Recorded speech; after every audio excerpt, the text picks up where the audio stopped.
سبحان الله والحمد لله لا إله.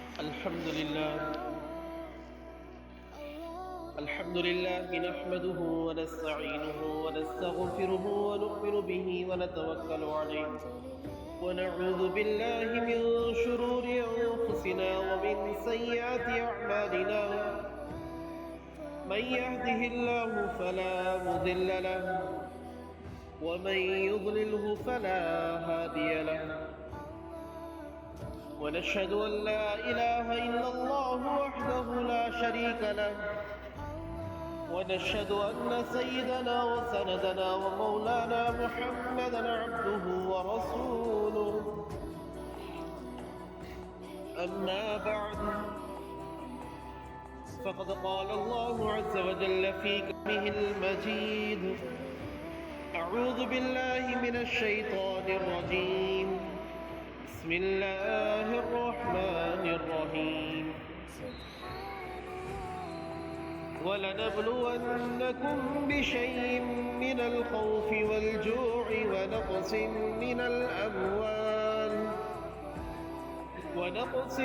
من الأموال والأنفس والثمرات وبشر الصابرين الذين إذا أصابتهم مصيبة قالوا إنا لله وإنا إليه راجعون أولئك عليهم صلوات من ربهم ورحمة وأولئك هم المهتدون.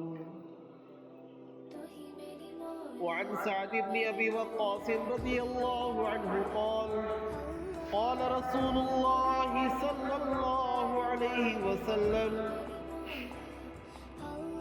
عجبت للمؤمن إذا أصابه خير فحمد الله فشكر وإذا أصابته مصيبة فحمد الله واحتسب وصبر فيؤتي له أجر في الأمرين أو كما قال عليه الصلاة والسلام. صدق الله العظيم وصدق رسوله النبي الكريم ونحن على ذلك لمن الشاهدين والشاكرين والحمد لله رب العالمين.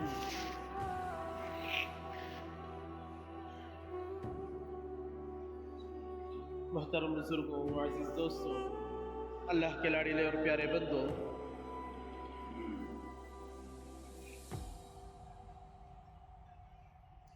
جو آیت کریمہ خطبے کے اندر تلاوت کی گئی ہے، اللہ رب العزت اس میں ارشاد فرماتے ہیں وَلَنَبْلُوَنَّكُمْ بِشَيْءٍ مِّنَ الْخَوْفِ وَالْجُوعِ، کہ ہم تمہیں آزمائیں گے. اللہ رب العزت اپنے بندوں سے ارشاد فرما رہے ہیں نبلونکم، ہم تمہیں آزمائیں گے بشیء من الخوف، کبھی کسی خوف اور ڈر کے ذریعے سے، والجوع، کبھی بھوکے پیاسے رکھنے کے ذریعے سے، ونقص من الاموال والانفس والثمرات، اور کبھی جان، مال یا اللہ تعالیٰ کے عطا کردہ نعمتوں میں کمی کر کے. وبشر الصابرین، اور آگے اللہ رب العزت اپنے نبی صلی اللہ علیہ وسلم سے فرماتے ہیں کہ نبی جی آپ خوشخبری دے دیجئے ان لوگوں کو جو صبر کریں، ان لوگوں کو خوشخبری سنا دیجئے جو صبر کرنے والے ہیں، صابرین ہیں. اور صابرین کو اللہ تعالیٰ نے بڑی آسانی کے ساتھ صابرین کی جماعت کو اللہ تعالیٰ نے اس کی تعریف بیان فرمائی کہ صابر کون لوگ ہیں. بہت آسان ہے صبر کرنا، صبر کرنا بہت آسان، صابرین میں سے بننا بہت آسان.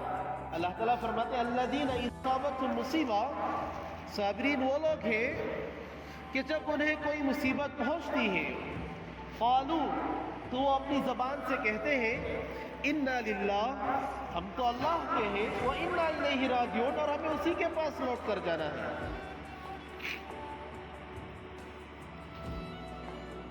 اصل اس آیت کو پڑھنے کا مقصد یہ ہے کہ بندہ مسلمان ایمان والا جو اپنے آپ کو اللہ کا بندہ سمجھتا ہے، اس کے لیے یہ چیز ضروری ہے کہ اپنے ہر عمل میں، اپنے ہر فعل میں اللہ تعالیٰ کی تقدیر پر راضی رہے۔ رضا بالرضا، جسے حد الفاظ میں کہا جاتا ہے کہ اللہ تعالیٰ نے جو مقدر میں لکھ دیا اس پر اپنی رضامندی کا اظہار ہو۔ آج ایک عام ماحول یہ ہے، ہر کسی کا ہر کام میں، ہر حالت میں رونا لگا رہتا ہے۔ کوئی خوشحال زندگی گزار رہا ہے مگر نہیں، وہ اس پر مطمئن نہیں ہے، وہ اس پر راضی نہیں ہے، وہ بلکہ رونا رو رہا ہے کہ مجھے اور خوشحالی زندگی گزارنی ہے، آرام کے ساتھ ہے، گھر میں ہے، اللہ تعالیٰ نے 3 وقت کی روزی عطا فرمائی، عزت کی زندگی اللہ نے دی ہے، اللہ نے بدن ڈھکنے کے لیے کپڑا دیا ہے، بیوی بچے ہیں، سارے خوشحال ہیں، صحت مند ہیں، مگر انسان کو صبر نہیں ہوتا، کافی نہیں ہوتا، بلکہ اس پر یہ تقاضا رہتا ہے، بلکہ یہ رونا رہتا ہے کہ مجھے اور اچھا بننا ہے۔ گھر میں ہے اچھے خاصے، اور اچھے گھر کی تلاش ہے، اچھے خاصی مالداری ہے مگر اور مالداری کی تلاش۔ انسان کو کوئی چیز کافی نہیں ہوتی ہے۔ اللہ کے نبی صلی اللہ علیہ وسلم نے فرمایا کہ اگر کسی انسان کو یہ ایک جنگل بھر کر مال و دولت، سونا و چاندی دے دی جائے، مگر پھر وہ اس بات کا تقاضا کرے گا کہ اسے دوسرا جنگل مل جائے، اگر 2 جنگل دے دیے جائے تو اسے اور حرص اور لالچ ہوگی کہ مجھے اور تیسرا جنگل مل جائے۔ اللہ تعالیٰ نے انسان کو رضا بالقضاء کا حکم دیا ہے۔ قرآن مجید کی آیت ہے، الا ان اولیاء اللہ لا خوف علیہم ولا هم يحزنون، کہ جو اللہ کے نیک بندے ہوتے ہیں، اولیاء ہوتے ہیں، ولی ہوتے ہیں، اللہ کے خاص ہوتے ہیں، لا خوف علیہم ولا هم يحزنون، انہیں کسی چیز کا نہ خوف ہوتا ہے اور نہ کوئی چیز انہیں غمگین کر سکتی ہے۔ یہ ایک بڑی بات ہے، بڑی بات۔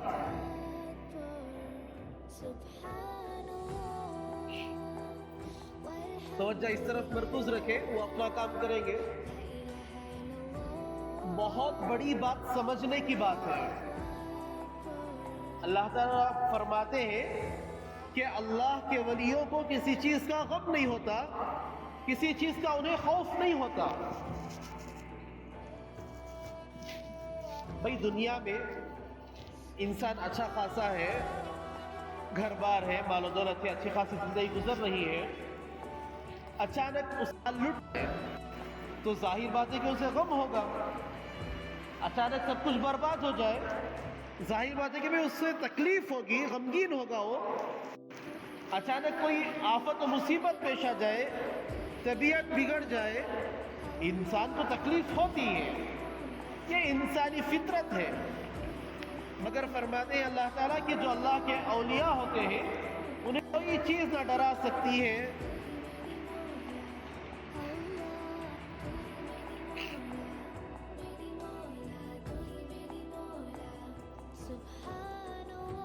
نہ کوئی چیز ڈرا سکتی ہے اور نہ کوئی چیز انہیں غمگین کر سکتی ہے۔ بہت بڑی چیز، بہت بڑی چیز۔ اصل میں یہ سب کچھ کھیل یقین کا ہے، سب کچھ یقین کا کھیل ہے کہ اللہ تعالیٰ کے ساتھ جیسا یقین ہوگا ویسا ہی انسان کے ساتھ معاملہ کیا جائے گا۔ حدیث قدسی ہے، اللہ رب العزت فرماتے ہیں انا عند ظن عبدی بی، کہ بندہ میرے ساتھ جیسا گمان کرتا ہے میں اس کے ساتھ ویسا معاملہ کرتا ہوں۔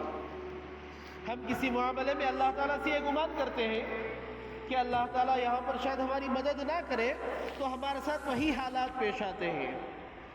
اگر کسی کا یقین ہو جائے بیماری میں کہ میری اس بیماری میں مجھے اللہ ہی شفا دیں گے، تو اللہ تعالیٰ اس کو شفا دے کر بھی دکھاتے ہیں۔ اگر کوئی مصیبت میں پھنسا ہوا ہے، حضرت یونس علیہ السلام کا واقعہ، ان کے بارے میں تو دعائے یونس مشہور ہے، لا الہ الا انت سبحانک انی کنت من الظالمین۔ حضرت یونس علیہ السلام میں ہے، اندر کا اندھیرا ہے، تاریکی ہے، مچھلی کے پیٹ میں پھنسے ہوئے ہیں، ظاہری طور پر نکلنے کی کوئی صورت نہیں۔ کون کہہ سکتا ہے کہ مچھلی کے پیٹ میں جانے کے بعد انسان زندہ واپس نکل آئے؟ کون سوچ سکے گا؟ نارملی طور پر کسی کے بات سمجھ میں آنے کی نہیں ہے، مگر یقین اللہ پر ہے، اور یہ دعا پڑھی اور اس دعا کے ذریعے سے انہوں نے اللہ سے مدد چاہی، اللہ سے عافیت طلب کی، اللہ رب العزت نے انہیں عافیت عطا فرمائی۔ اور یہاں تک قرآن مجید میں اللہ تعالیٰ فرماتے ہیں، سورہ صافات کی آیتیں ہیں، اللہ تعالیٰ فرماتے ہیں کہ اگر یونس علیہ السلام یہ اس دعا کے ذریعے سے دعا نہ مانگتے تو ہم انہیں قیامت تک اسی مچھلی کے پیٹ میں باہر کر۔ اللہ تعالیٰ کے ساتھ گمان، اللہ تعالیٰ کے ساتھ یقین یہ تھا کہ اللہ تعالیٰ ہی باہر نکالنے والے، مصیبت کو ٹالنے والے، اللہ تعالیٰ ہی مشکل کشا حاجت روا ہے۔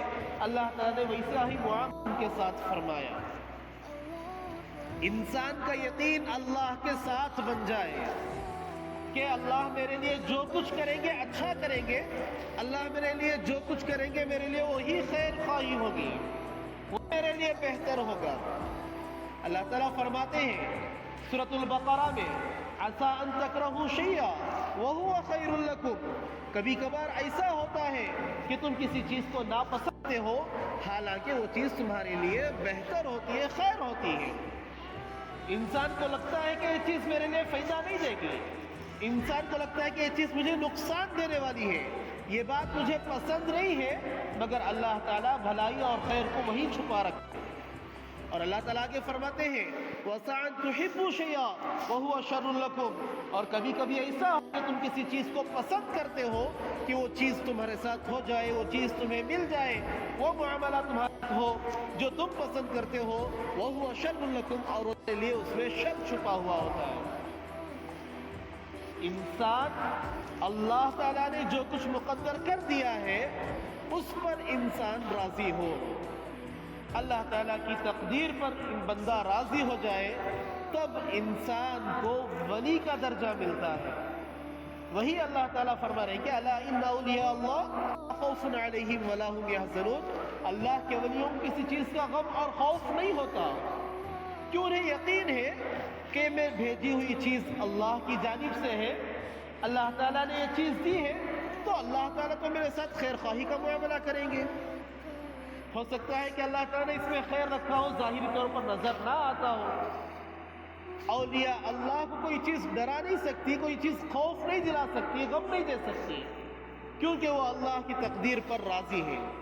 اچھا بھئی، بیماری آئی، تکلیف ہو رہی ہے، دکھ رہا ہے، مگر پھر بھی زبان پر ہے انا للہ و انا الیہ راجعون، کہ بھئی ہم تو اللہ کے ہیں، اللہ نے جو کچھ ہمیں عطا کیا وہ اللہ کا ہے، اللہ نے صحت دی تو بھی اللہ کی، اللہ نے بیماری دی تو بھی اللہ کی جانب سے، ہم اللہ کے، اس کو سہنا ہمارا کام ہے۔ وَإِلَيْهِ رَاجِعُونَ، اور لوٹ کر بھی اللہ ہی کے پاس جائیں۔ کسی بھی تکلیف، کسی بھی پریشانی، کسی بھی مصیبت میں انسان یہ دعا پڑھے۔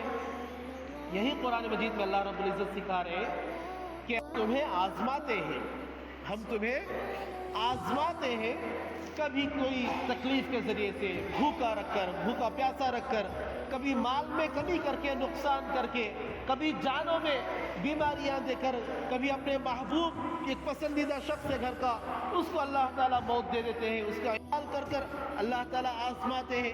الگ الگ طریقے سے اللہ تعالیٰ کے آزمائی چیزیں ہیں، اللہ رب العزت آزماتے ہیں۔ ایک بزرگ فرماتے ہیں کہ ان سے کسی نے سوال کیا، اللہ تعالیٰ مالک الملک، قادر مطلق، مختار کل ہے، وہ دونوں جہاں کے مالک، اور ایک معمولی سے انسان کی ان کے سامنے کیا حقیقت، کیا حیثیت ہے کہ اللہ تعالیٰ بندے کو آزمائے؟ بھئی بڑا آدمی چھوٹے اس کو نہیں آزماتا، پھر اللہ تعالیٰ بندے کو آزمائے. بندے کی حقیقت ہی کیا ہے؟ اس کی مخلوق کا ایک چھوٹا سا ذرہ ہے انسان. پھر اللہ اس کو کیوں آزماتے ہیں؟ تو اس پر بزرگ نے ان آیتوں کی تشریح فرمائی اور جواب دیا کہ اللہ تعالیٰ آزماتے ہیں تاکہ اللہ تعالیٰ اس بندے کو اور مضبوط کرے، تاکہ اللہ تعالیٰ اس بندے کو اپنے قریب کرے. صبر کے بدلے اللہ تعالیٰ اسے جنت عطا فرمائے. اس کے صبر کے بدلے اللہ تعالیٰ اسے اپنی رضا کی خوشخبری سنا دے. اللہ تعالیٰ اپنی خوشندی کا مژدہ اسے سنائے. اس لیے اللہ تعالیٰ بندوں کو آزماتے ہیں. سعد ابن ابی وقاص رضی اللہ عنہ کی حدیث خطبے کے اندر تلاوت کی گئی ہے. یہ سعد ابن ابی وقاص رضی اللہ عنہ وہ صحابی ہیں جن کو اللہ کے نبی صلی اللہ علیہ وسلم نے دنیا ہی میں جنت کی خوشخبری دی تھی. عشرہ مبشرہ وہ 10 صحابہ جن کو اللہ کے نبی نے جنت کی خوشخبری دنیا ہی میں سنا دی، ان میں سے ایک حضرت سعد ابن ابی وقاص رضی اللہ عنہ ہے. اللہ کے نبی کے بڑے خاص اور محبوب صحابہ میں سے تھے. صحابہ میں کچھ خاص ہوتے ہیں، ان میں ایک حضرت سعد ابن ابی وقاص رضی اللہ عنہ کا بھی نام ہے. اور یہاں تک فرمایا کہ ساری دنیا کے انسان اللہ کے نبی کے لیے یہ کہتے ہیں کہ ہمارے ماں باپ آپ پر قربان ہے نا. ہم سب کیا کہتے ہیں کہ ہمارے نبی پر ہمارے ماں باپ قربان ہو. مگر سعد ابن ابی وقاص رضی اللہ عنہ کی ذات اقدس ویسی ہے کہ اللہ کے نبی صلی اللہ علیہ وسلم نے ان کے لیے فرمایا کہ سعد ابن ابی وقاص تم پر میرے ماں باپ قربان ہو. اتنے جلیل القدر بڑے صحابی ہیں. غزوہ احد کے اندر اللہ کے نبی صلی اللہ علیہ وسلم نے سعد بن ابی وقاص رضی اللہ عنہ اپنے کمان کے ذریعے سے تیر چلا رہے تھے. تیر چلاتے چلاتے کمان ٹوٹ گئی. فوراً ایک درخت کی ٹہنی اللہ کے نبی صلی اللہ علیہ وسلم نے توڑی اور اس کی کمان بنا دی. اور سعد بن ابی وقاص رضی اللہ عنہ اسی کے ذریعے سے تیر چلا گئے. تب اللہ کے نبی صلی اللہ علیہ وسلم نے فرمایا سعد فدا کا بھی امی، سعد تم پر میرے ماں باپ قربان ہو، ورنہ ایک ڈھالی کے ذریعے سے تیر چلانا ہر کسی کے بس کی بات نہیں.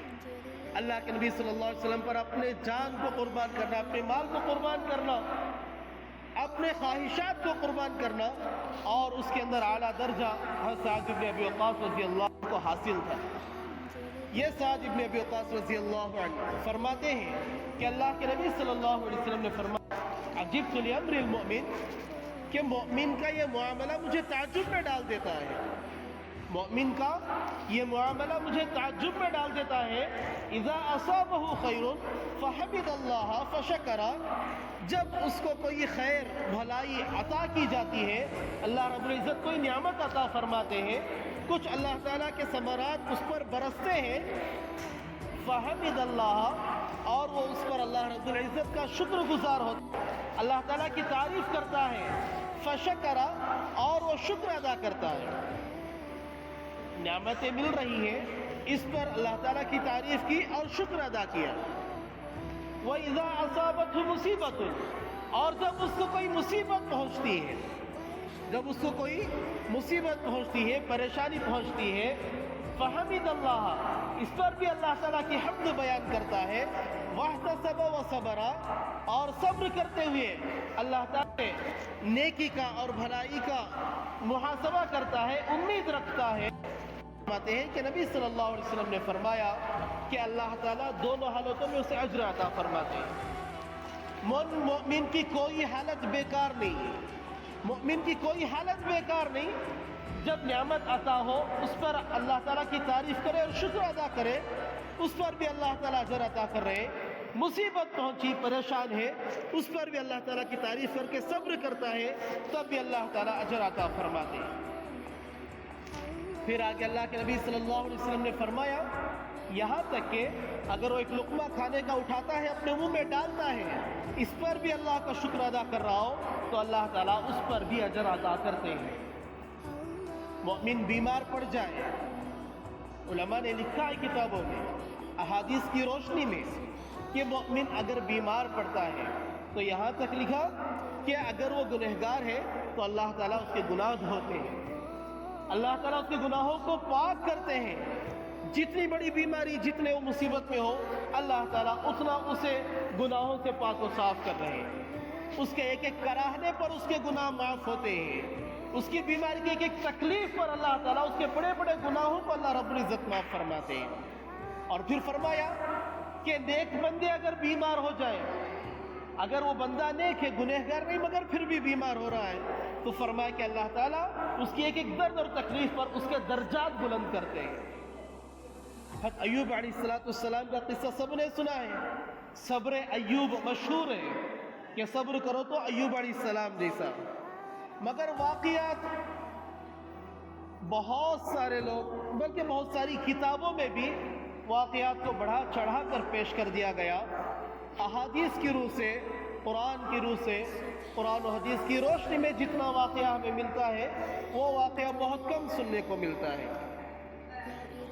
حدیث میں آتا ہے کہ حضرت انس بن مالک رضی اللہ عنہ راوی ہیں کہ اللہ تعالیٰ نے حضرت ایوب علیہ السلام کو 18 سال تک بیماری میں مبتلا رکھا۔ کتنے سال؟ 18 سال، معمولی بات نہیں ہوتی۔ 2 دن بخار آ گئی، انسان موت مانگتا اللہ سے، ایک دم خطرناک بخار آ گئی تو مرگا تو بس ہے، ایسی حالت انسان کی۔ 18 سال بیماری میں مبتلا رہنا، اور اس پر بھی آگے اور چیزیں ہیں جو اور تعجب میں ڈالنے والی ہیں۔ ہاں، وہ بیماری کے بارے میں کچھ بیانات ہیں، کچھ چیزیں ہیں کہ کیڑے بھر گئے تھے، غلط بات ہے، ایسی کوئی روایت قرآن و حدیث سے ثابت نہیں ہے۔ کچھ اسرائیلی روایات ہیں، اسرائیل یعنی یہودی اور عیسائیوں کی وہ کچھ روایات ہیں جس کو کچھ لوگوں نے سن کر آگے بیان کر دیا، مگر قرآن و حدیث سے اس کا کوئی ثبوت نہیں ملتا۔ کیڑے نہیں پڑے تھے، اللہ اپنے نبی کو آزمائش میں ڈال سکتے ہیں، مگر اتنا زیادہ کہ کیڑے پڑ جائے تو ہر ایک انسان ان سے دور بھاگنے لگتا ہے۔ اور یہاں تک فرمایا کچھ کتابوں میں کہ انہیں گاؤں کے لوگوں نے لے جا کر کچرا کوڑا کرکٹ جہاں پر ڈالا جاتا ہے، ڈسٹ کیا جاتا ہے، وہاں پر جا کر پھینک دیا تھا۔ ایک اللہ کے نبی کے ساتھ ایسے معاملات پیش آئے، یہ اللہ تعالیٰ بھی گوارا نہیں کرتے، لہٰذا کیڑے پڑ جانا، اور یہاں تک کہا کہ زمین پر کیڑے پڑ جاتے تو انہیں اٹھا کر پھر رکھ لیتے تھے کہ آؤ تمہاری غذا یہاں پر ہے، یہ سب کچھ ثابت نہیں ہے۔ اللہ تعالیٰ نے انہیں بیماری دی تھی، بیماری میں مبتلا تھے، مگر کیا بیماری تھی، کون سی تھی، اس کی صراحت قرآن و حدیث میں نہیں ہے۔ الغرض بیماری میں مبتلا تھے، اور یہاں تک ہے حضرت ایوب علیہ السلام کے کلمات کو قرآن میں اللہ تعالیٰ نے نقل کیا ہے، انی مسنی الشیطان، کہ شیطان کی وجہ سے انہیں وہ بیماری لگی تھی، کہ شیطان نے کچھ ان کے ساتھ چھیڑخانی کر دی تھی، جس کی وجہ سے انہیں وہ بیماری میں آزمائش میں مبتلا ہونا پڑا۔ فرماتے ہیں کہ ان کی بیوی ان سے کہتی کہ آپ اللہ کے نبی ہیں، آپ اللہ کے محبوب بندے ہیں، برگزیدہ بندے ہیں، نیک ہیں، آپ یتیموں کے سر پر ہاتھ پھیرتے ہیں، آپ بیواؤں کی مدد کرتے ہیں، ضرورت مند کی ضرورت پوری کرتے ہیں، آپ بھوکوں کو کھلاتے ہیں، ننگوں کو پہناتے ہیں، اللہ آپ کی دعا قبول کر لے گا۔ آپ اللہ کے دربار میں دعا کر دیں کہ اللہ آپ کی بیماری دور کر دے، اللہ آپ کی بیماری دور کر دے، آپ اللہ کے دربار میں دعا کریں۔ مگر حضرت ایوب علیہ السلام کا صبر ایسا تھا کہ وہ کہتے کہ جب میرے اللہ نے مجھے اس بیماری کے لیے چن لیا ہے اور اللہ میرے مقدر میں بیماری لکھ چکا ہے، تو میں اللہ سے اب اس کو ہٹانے کی دعا نہیں کروں گا۔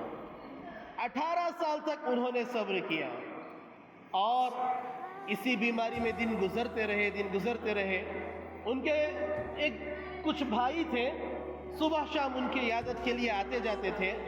ایک مرتبہ واقعہ یہ پیش آیا کہ ان میں سے ایک بھائی نے حضرت ایوب علیہ السلام کو دیکھ کر کہا دوسرے بھائی سے دور کھڑے ہو کر کہ ایوب نے شاید کچھ بڑا گناہ کر لیا ہوگا جس کی وجہ سے وہ اس بیماری میں مبتلا ہوا ہے۔ ایوب نے کچھ بڑا گناہ کیا ہے جس کی وجہ سے بیماری میں مبتلا ہے۔ تو ان دوسرے بھائی نے پوچھا، اچھا یہ تم کیسے کہتے ہو؟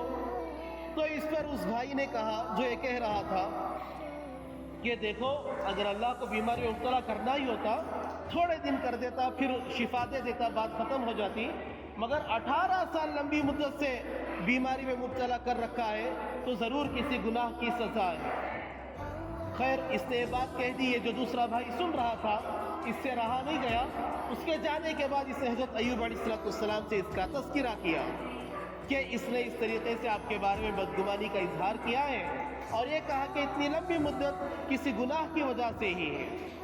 حالانکہ یہ بات سمجھ لینی چاہیے کہ کسی بیمار کو بیماری لگنا کسی گناہ کی وجہ سے نہیں ہوتا، ورنہ یہاں پر دنیا میں رہنے والا ہر شخص گنہگار ہے.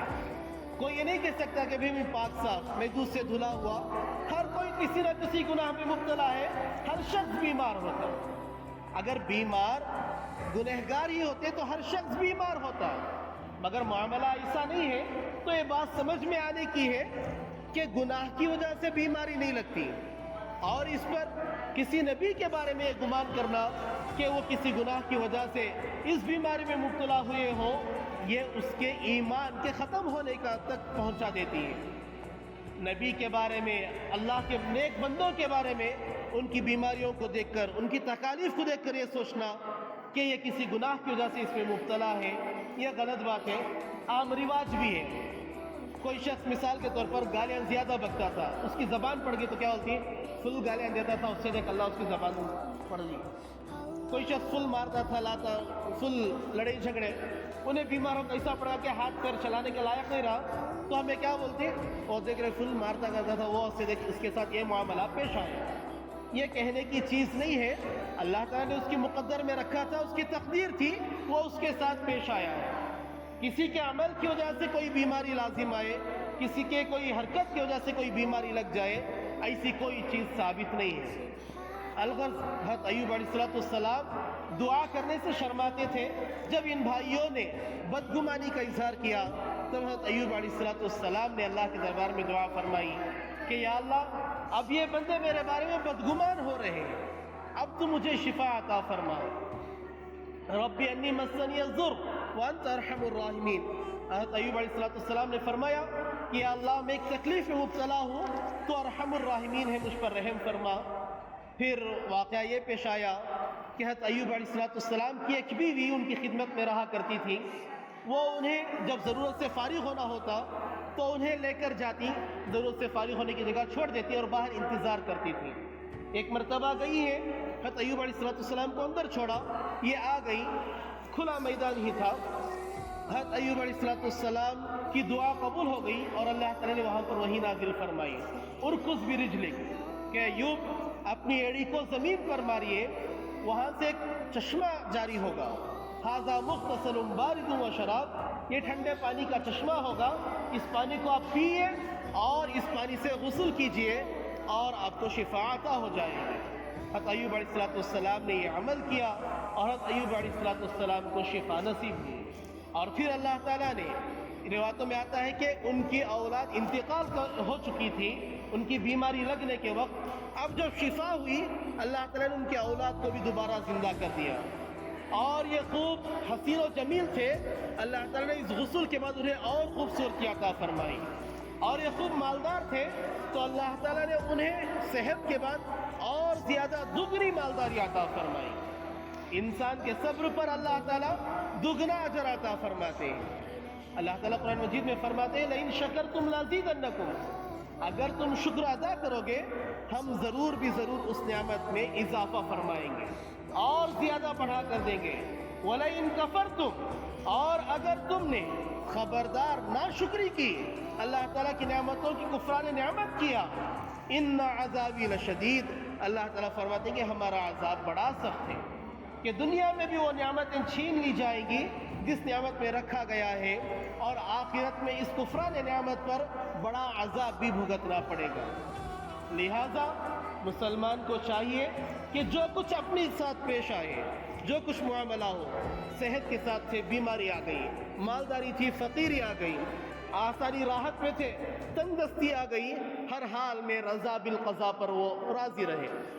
ہمیشہ بس یہ سوچے کہ میرے اللہ نے میرے لیے مقدر فرمایا ہے، مجھے اس پر راضی رہنا ہے. جب بندہ یہ معاملہ دکھاتا ہے پھر اللہ تعالیٰ فرماتے ہیں لا خوف علیہم ولا هم يحزنون، کہ انہیں کوئی چیز نہ ڈرا سکتی ہے اور نہ کوئی چیز انہیں غمگین کر سکتی ہے. اللہ تعالیٰ سے دعا ہے کہ اللہ تعالیٰ مجھے اور آپ کو کہیں سنی باتوں کو سمجھ کر اس پر عمل کرنے کی توفیق عطا فرمائے. آمین. وآخر دعوانا الحمد للہ رب العالمین.